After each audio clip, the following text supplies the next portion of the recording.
ఓం సాయినాథ్ మహారాజ్కి జై. మనము సాయిబాబా అంకిత శిష్యుడైన బయ్యాజీ గురించి తెలుసుకుంటున్నాం కదా. మరి బయ్యాజీ గురు ఆజ్ఞాపాలన ఎలా చేసేవారు, గురు ఆజ్ఞా ధిక్కారణ చేయటం వల్ల ఎలాంటి నష్టాన్ని చవిచూశాడు అనే విషయాలు ఈరోజు ఈ వీడియోలో తెలుసుకుందాం. మనం ఒక గురువును నమ్మి ఆరాధిస్తున్నప్పుడు ఆ గురు ఆజ్ఞాపాలన తప్పనిసరిగా చేయాలి. చేయకపోతే ఎలాంటి నష్టాలను కష్టాలను చవిచూడవలసి వస్తుందో మనము బాబావారి సచ్చరిత్రలో చాలా సంఘటనలు తెలియజేస్తూ ఉంటాయి. బాబావారు వద్దు అన్నప్పుడు వెళ్తే ప్రమాదాలు జరగటం, చేయొద్దు అన్న పని చేస్తే నష్టాలు జరగటం, కష్టాలు రావటం, ఇలాంటివన్నీ కూడా మనము బాబావారి సచ్చరిత్రలో చదివాం కదా. అదేవిధంగా బయ్యాజీ బాబావారి ఆజ్ఞాధిక్కారణ చేసి ఎలాంటి నష్టాన్ని చవిచూశారు అనే విషయాలు రమణానంద మహర్షి వారు మాటల్లో వినండి. ఇది విన్న తర్వాత నా జీవితంలో నా అనుభవంలో గురు ఆజ్ఞాధిక్కారణ చేస్తే నేను ఎలాంటి నష్టాన్ని పొందాను, నేను గురు ఆజ్ఞాపాలన ఎలా చేస్తాను అనే విషయాలు చెప్తాను. ముందుగా బయ్యాజీ జీవితంలో గురు ఆజ్ఞాధిక్కారణ చేయటం వల్ల బయ్యాజీ ఎలాంటి నష్టాన్ని చవిచూశారో వినండి. మరి తాను ఏ విధంగా గురు ఆజ్ఞాపాలన చేశాడు, ఏ విధంగా బాబా వారికి దాసోహం చేశాడు అని మనం చూసినప్పుడు కొన్ని సన్నివేశాలు మనకు కనపడతాయి. చూడండి, 1910లో బయ్యాజీ ఒక పంట వేశాడు. తండ్రి తనకు వ్యవసాయాన్ని అప్పగించాడు కాబట్టి, వ్యవసాయమే తన యొక్క వృత్తి కాబట్టి చక్కగా పంటలు పండించేవాడంట ఈ బయ్యాజీ. సమయం దొరికినప్పుడు బాబాను సేవించేవాడు. ఎప్పుడు ఏ పంట వేయాలో బాబాను అడిగేవాడంట. బాబా నన్ను ఏ పంట వేయమంటారు అని అడిగేవాడట. బాబా చెప్పేవారట, ఈ పంట వేయి అనేవారు. ఆ పంట మాత్రమే వేసేవాడు. ఎవరు ఏం చెప్పినా వినేవాడు కాదు.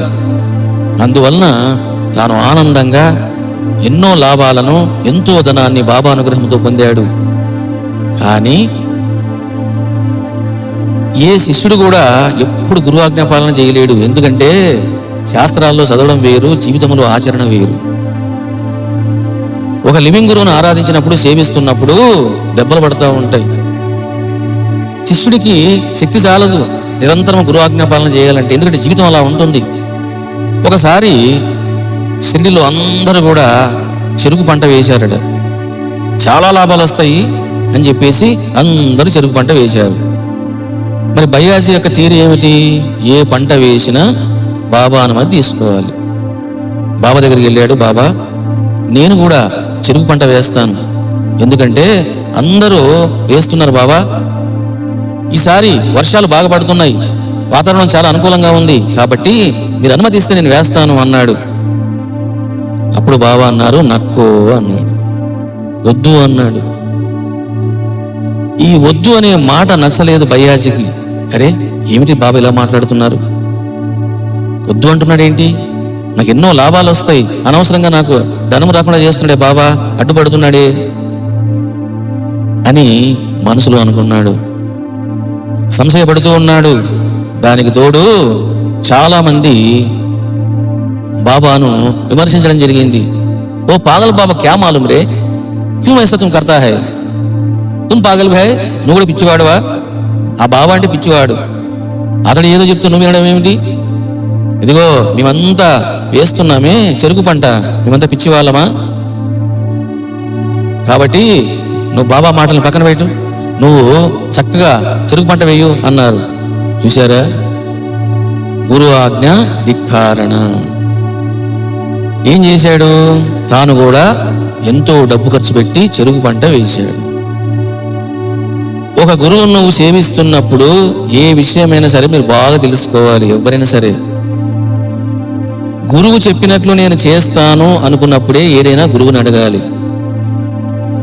నీకు ఆ శక్తి లేదనుకో, ఆ విషయాన్ని గురువు మీద పెట్టకూడదు. ఉదాహరణకు, నీకు వంకాయ కూర తినాలి అని కోరిక బాగుంది, నేను వంకాయ కూర తినకుండా ఉండలేనండి అన్నటువంటి భావనలో ఉంది.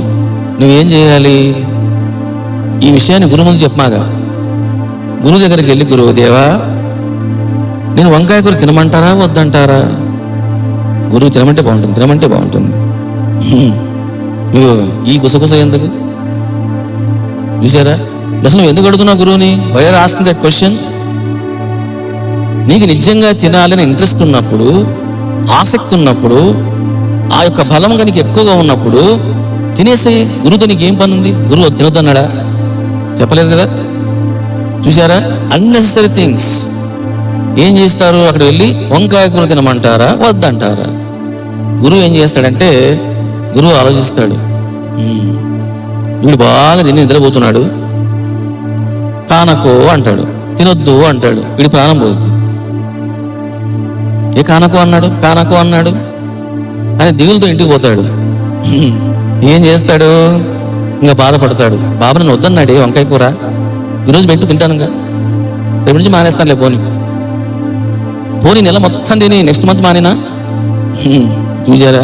దేనికి నీకు ఆ బాధలు? కాబట్టి ఏదైనా నీవు గురువుని అడుగుతున్నప్పుడు నేను ఆచరిస్తాను అనుకున్నప్పుడు అడగండి. లేదనుకోండి, విల్ గెట్ ద లాస్. చాలా మంది శిష్యులు చేసే చేష్టలు ఇలా ఉంటాయి. కాబట్టి ఏమన్నాడు? నువ్వు చెరుకు పంట వేసుకుంటే బాబా ఏమనేవాడు కాదు. నీకు ఏది రాసి పెట్టినా జరుగుతుంది. బాబా ఏమన్నారు? వద్దు అన్నాడు. ధిక్కరించి పంట వేయడం జరిగింది. ఏం జరిగింది అని అంటే, అందరికి లాస్ వచ్చింది, బయాజ్కి ఇంకా లాస్ వచ్చింది. సుమారుగా ఆ పంటలో 300 రూపాయలు లాస్ అయ్యాడు బయ్యాజీ. అంతేనా స్వామి అని అనుకుంటారేమో. ఆనాడు పైసల కాలం అది. 1 పైసా కేజీ బియ్యం వచ్చేవి. కాబట్టి చాలా పెద్ద అమౌంట్ అది. 300 రూపాయలు అంటే 300 లాస్ వచ్చింది. ఎప్పుడైతే పంట లాస్ వచ్చిందో అందరూ ఆశ్చర్యపోయినారు. కొంతమంది అనుకున్నారు, ఈ బయ్యాజీ ఊరుకోకుండా వెళ్ళి బాబాని అడిగాడు, ఆ బాబా శాపం పెట్టాడు, మా అందరి శాపం వచ్చింది అని వాళ్ళంతా అనుకున్నారు. అక్కడ జరిగింది శాపం కాదు, పాడు కాదు. బాబాకు తెలుసు ఏమని, ఈసారి పంట రాదు అని. ఆ విషయం చెప్పాడు. ఎందుకంటే సర్వజ్ఞుడు బాబా. అప్పుడు అర్థం చేసుకున్నాడు బయ్యాజీ ఏమని, ఇంకెప్పుడు కూడా నేను బాబా యొక్క ఆజ్ఞను ధిక్కరించకూడదు అని. ఒక గురువుని సేవిస్తున్నప్పుడు గురువు ఆజ్ఞ అనేది లక్ష్మణ రేఖ లాంటిది. సీత ఏం చేసింది? గీత దాటింది. ఏం జరిగింది? శోకం మిగిలింది. గీత దాటినంత వరకు ఎవరికైనా రక్షణ ఉంటుంది. గీత దాటడం జరిగిందో దెబ్బలు పడతాయి. విన్నారు కదండి. బయ్యాజీ బాబా గురు ఆజ్ఞాపాలన చేయక ఎలాంటి కష్టాన్ని అనుభవించాడో అలాంటి కష్టమే నేను కూడా అనుభవించాను. నేను బాబా వారి గురించి రమణానంద మహర్షి వారి ప్రవచనాలు విన్న తర్వాత గురు ఆజ్ఞాపాలన చెయ్యాలని నాకు బాగా అర్థమైన కానించి నేనేం చేస్తానంటే, ఏ పని చెయ్యాలన్నా ఏదైనా సరే బాబానే అడుగుతాను. 2 చీటీలు వేస్తాను బాబా పాదాల దగ్గర. కళ్ళు మూసుకుని ఒక చీటీ తీస్తాను. ఆ చీటీలో ఏముంటే అది బాబా వారు చెప్పినట్టు. అలా నేను చాలా విషయాలు అలా అడుగుతాను. బాబా వారు చేయమన్నట్టే చేస్తాను, చేయొద్దంటే మానేస్తూ ఉంటాను. చిన్న చిన్న విషయాలైతే బాబాని అడుగుతాను చీటీలేసి. పెద్ద విషయాలైతే ఇంకా పీఠానికి ఫోన్ చేసి రమణానంద మహర్షి వారి పర్మిషన్ తీసుకుంటానన్నమాట. అయితే చాలా విషయాల్లో ఒక్కొక్కసారి మనం గురు ఆజ్ఞ పాలన చేయలేకపోతాం. ఎందుకంటే మన మనసులో దృఢమైన కోరిక ఉన్నప్పుడు బాబా వారు వద్దు అంటే మనము ఆగలేక చేసి నష్టాన్ని తెచ్చుకుంటాం అన్నమాట. అలా నా జీవితంలో నేను చాలా పెద్ద కష్టాన్ని తెచ్చుకున్నాను. అదేంటంటే, మిషన్ మీద శారీస్కి అది ఎంబ్రాయిడరీ వర్క్ చేస్తారు కదా, ఆ వర్క్ నేర్చుకున్న తర్వాత బాబాని అడిగాను, మిషన్ కొనుక్కుంటాను బాబా, కొనుక్కోనా వద్దా అని బాబాని అడిగాను. బాబా దగ్గర చీట్లు వేసాను అన్నమాట. చీట్లు వేస్తే బాబా వద్దన్నారు. నాకు కోరిక దృఢంగా ఉండి బాబావారు వద్దంటే వినలేకపోయాను. వినకుండా బాబా ప్లీజ్ బాబా కొనుక్కుంటాను బాబా అని చెప్పేసి దండం పెట్టేసుకుని బాబా దగ్గర వెళ్ళి మిషన్ కొనుక్కుని తెచ్చుకున్న తర్వాత కొన్ని రోజులు మిషన్ వర్క్ చేశాను.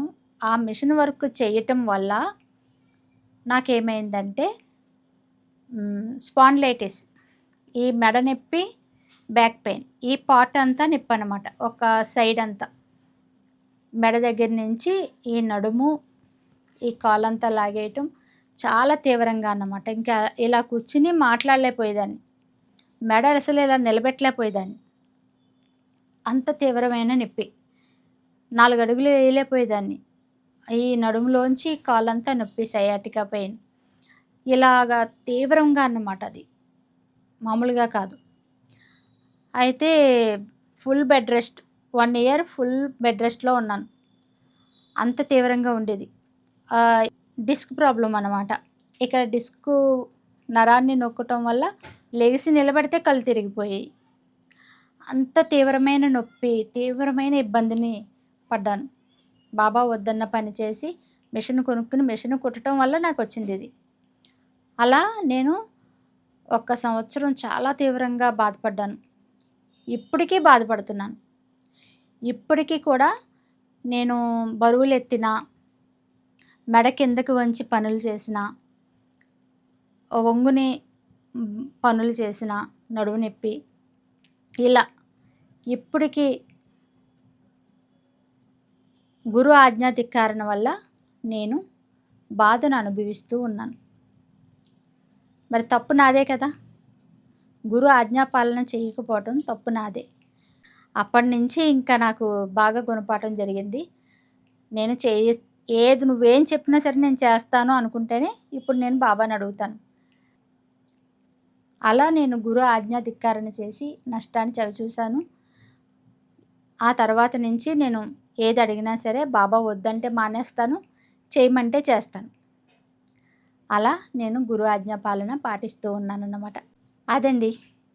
ఇక భయ్యాజీ జీవితంలో ఇంకా తెలుసుకోవాల్సినవి చాలా ఉన్నాయి. ఇంకా ఏంటంటే, భయ్యాజీ ఎలాంటి సేవను చేశారు బాబావారికి అనే విషయాలు మరొక వీడియోలో తెలుసుకుందాం. జై గురుదేవ.